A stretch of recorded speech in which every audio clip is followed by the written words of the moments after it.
Oh, hey, that's a shiny boat.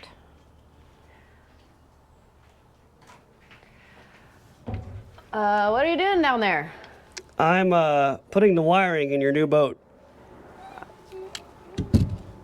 Which, that sounds like a very basic statement, but I'm creating the wiring for this boat underneath this dash, of which I've been under there way too long.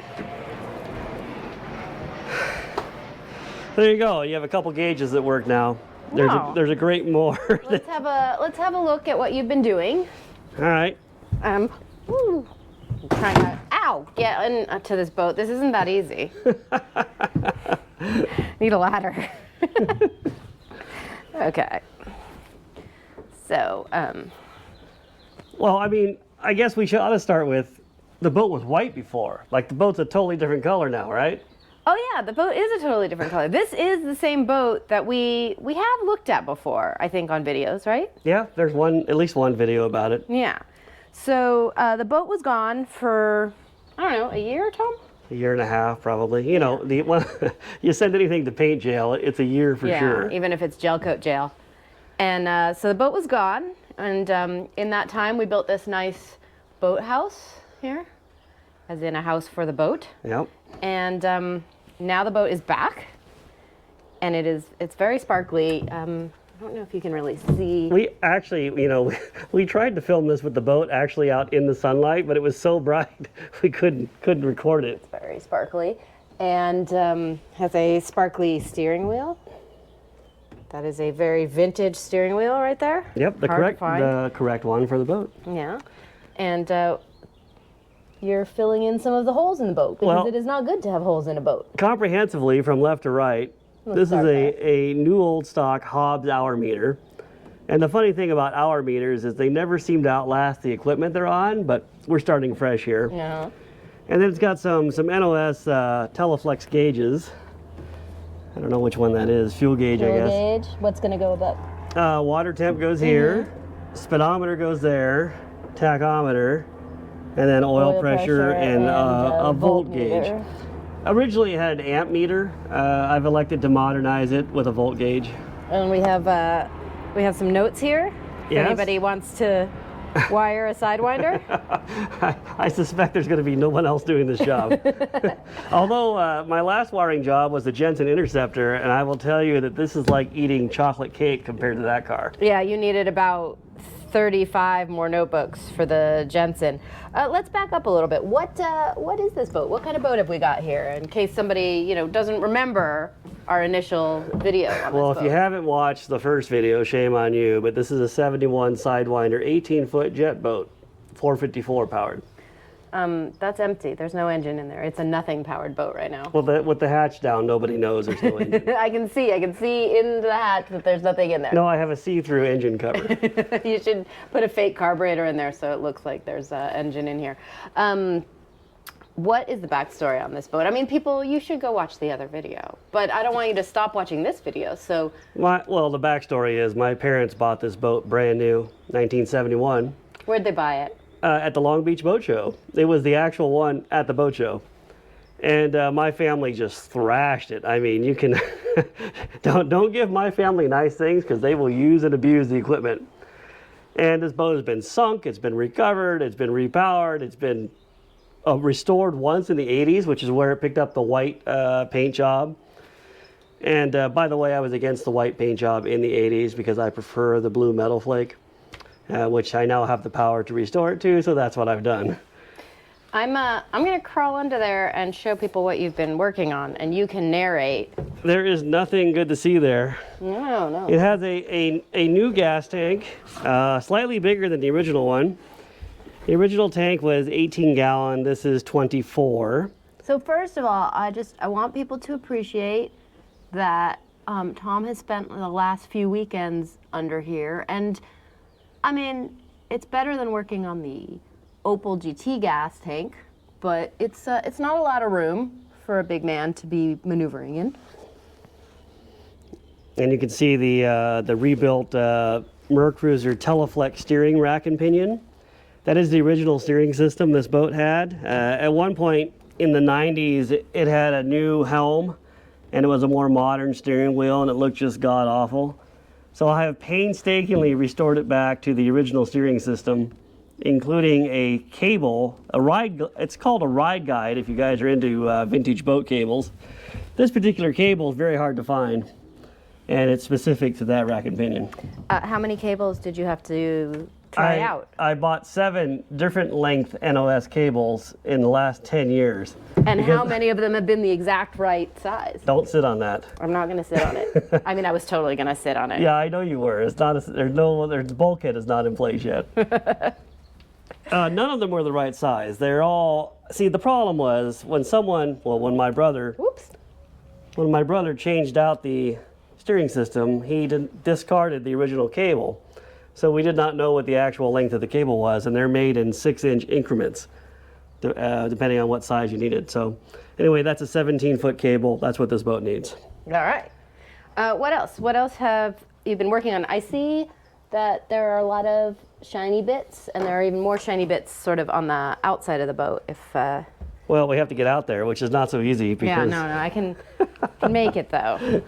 Here, these little latches, those are shiny. Yeah, those are all the original latches and vents re-chromed. Mm-hmm. Ouch. And now we can watch, you guys can all experience what it's like for Alana to get out of the boat. Well, I think it's actually easier than it was to get into the boat because this time I've forewarned, and so I looked where I was going ahead of time. Last time I was trying to look through the camera while I climbed in the boat. I don't recommend that. That was difficult. All right, so I said I was going to show you shiny stuff, so shiny. We have this very fine Sidewinder badge. This boat is so shiny you can see Tom in it. Oh, there's me. Hi. Okay, so when we got the chrome done for this boat, we had to send it off. And the thing that Tom was most worried about in sending it off was this badge. Why were you worried about that badge, Tom? Well, the Sidewinder, this is the original location, Palo Alto, California, of the Sidewinder Boat Company. If you lost this emblem, you would not find another one. They were only at this location for like 1 year. So I desperately did not want to mail these across the country to somebody I've never met and have them re-chrome them for me. But we did do that, and it worked out fine, and we should give them a little plug because they do a great job if you need really good chrome. Advanced Plating in Tennessee knows what they're doing. They are not the cheapest guys in town, but they are very good. Yeah, this is a very, very pretty piece. And then when we got it back, Tom put it on, and then our friend Dave saw that it was on, but that it was all chrome. This was not painted in black. And Dave said, man, you can't do that.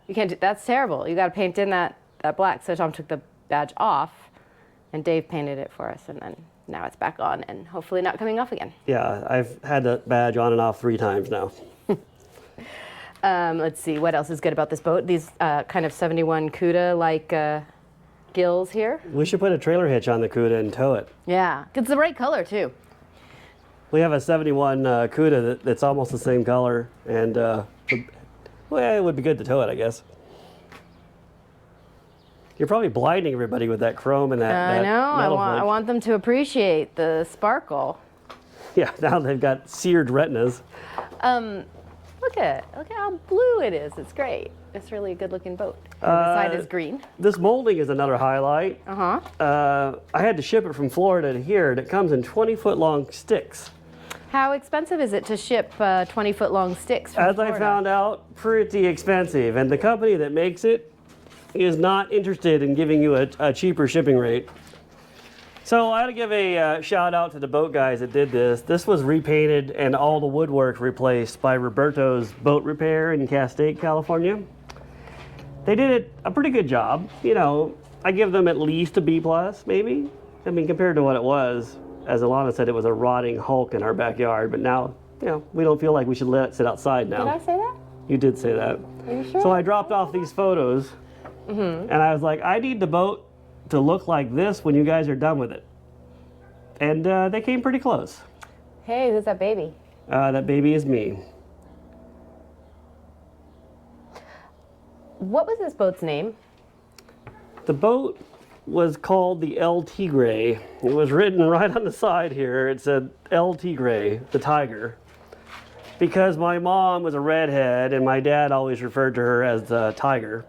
And so when he bought this boat, he called it El Tigre. I have not decided if I'm painting that back on or not yet. My vote is yes, so let us know in the comments if you agree with me, the correct way, or... Yeah, and it was pretty fancy scripted. It was like a cursive El Tigre written right there in blue with a sort of like a shadow effect to the letters. Yeah, and drop shadow. That's what it needs to be again. Why are there so many steering wheels and other parts in this boat? Well, some of I have 4 vehicles all apart at the same time, and so I've decided to move all the component parts into each broken vehicle first. This was the later steering wheel that was on the boat, but it's not, it's not the one we're using. That's much better. And some supplies, marine wiring. This is my box of NOS gauges. I cornered the market on Teleflex gauges, and this is going back 5 or 10 years. I've been gathering parts for this boat. I have two NOS windshields for an 18-foot Sidewinder, which are pretty sought after according to the internet. And I have one to use and one as a backup in case we ever break it. I haven't got the aluminum framework polished yet, but that's going to go back on. Here's my complaint about fiberglass men. He filled in all the original mounting holes for the windshield, and so now I have to relocate them, which I would have preferred the holes were still here, but we'll work around it. Maybe he wasn't sure you were putting on the same kind of windshield. Another funny story about the paint guy, Mario was the paint guy. He had the boat upside down first, and he painted the bottom of it. And I got there, and it's blue, but I'm like, it needs a lot more sparkle. And he's like, what do you mean a lot more sparkle? I said, I need it to be cartoony. I need all the metal flake you've got in the biggest hopper you've got, and just lay it on this boat. And they're not into custom cars or boats there, and so he was like having a hard time understanding. Well, and it's like not fashionable these days, right? So he's like, what do you mean? Don't you mean that you just want some, like a nice white boat with maybe, some bold black graphics on it? Well, he knows now, and I'm glad he laid it on heavy, because when this thing is in the sun, it is ridiculous looking. Yeah, right now I'm looking at the silver, and now I can't see anything but reflections of the silver. Let's talk about the engine. Where is it? What's the plan on it, and why that choice? It's a Chevy powered boat. And I thought about going through the effort of repowering it to some kind of Chrysler power plant, but I've decided not to waste a good Chrysler on a boat craft. And so it's a 454 LS6 based. I'm going to build a 540 version of it. It's got a Mark IV bow tie block from the mid-90s. It's a tall deck.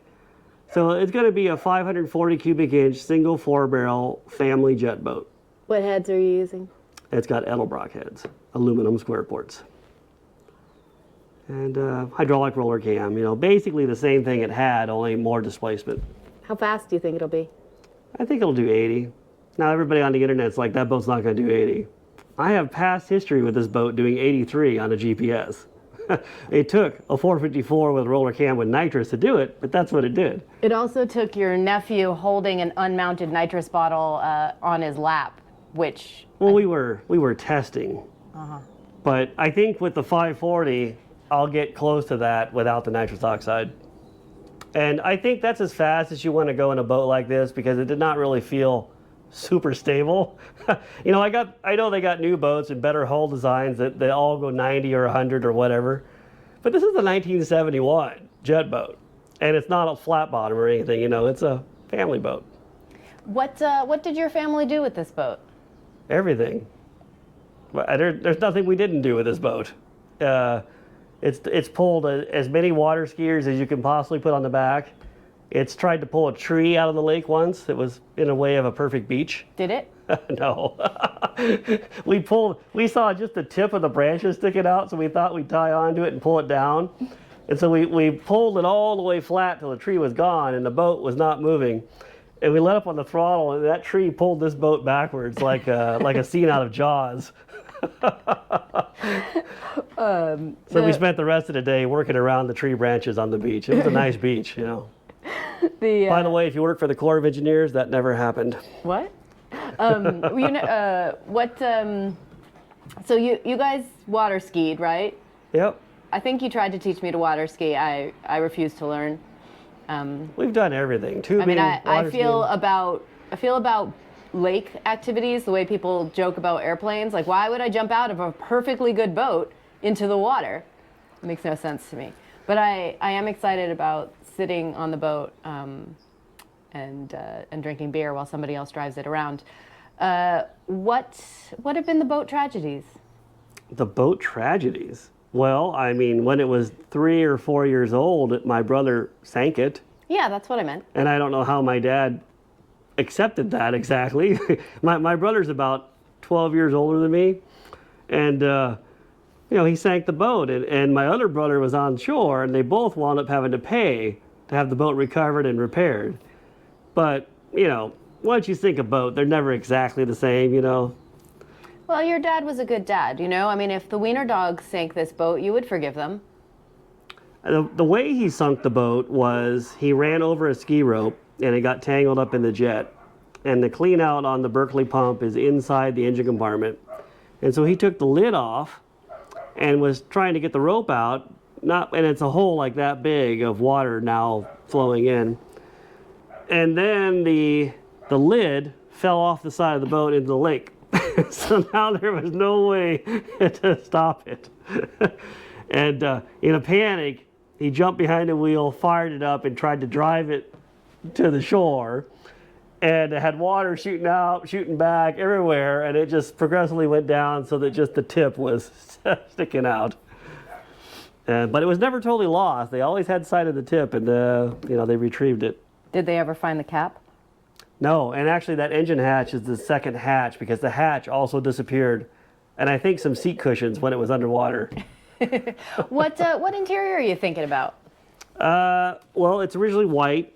It's like really fancy, I don't even know the design to call it, like a tufted white pleated seat. Mm-hmm. Maybe a pearlescent white if they make some kind of marine grade vinyl that's pearlescent. Would you do like a white round trim around the edges, or blue? It's going to be white because that's how it was originally. Okay, it was all white. It had no blue accents. Yeah. All right. Yeah. Okay. It has, there's the aluminum trim that goes on the bottom edge all the way around. I've got new I remember ones of that trim because I remember pulling off that trim when we were taking this boat apart. Yeah, and people that build houses or do that kind of construction are going to know about this, but it was in with spiral aluminum nails. And I had never seen an aluminum spiral nail. I didn't know what it was. Turns out it's a trim nail for putting trim in place. So we've got that. We're going to put it all right back on how it was. When do you think it'll be done? Next weekend? We're going to go to the lake next weekend? I think next year it'll be done. I have up to here. I just walked in the trailer. Did you hear heard it, yeah. Did you hear my shin bone fracture? I did. It hurt just thinking Right about up to it. here is totally done. So I'm working my way to the back, and it took about a month to get this part done. Yeah, but isn't that the hardest part? I mean, this should go pretty fast. It's only March. I think I'm going to make some summer plans. What do you think, July? August? Yeah, make the plans, Alana. That's September. what I need. Yeah, there's no engine. You just said it yourself. Yeah, but you throw one of those together. It's just a Chevy. All right, well, if you guys have not seen the first version of this boat, the white, when it was white, check it out. This is what it is now, the current status. I'll try to make more progress on it, and the next time you see a video of it, it should be a lot better. Next time you see a video of it, it should be on the lake. We're going to be sitting in it. We're not going to sink it, I guarantee you that. Okay, you just never know. And we're not letting my brother drive it, for sure. The Wiener Dogs might do it.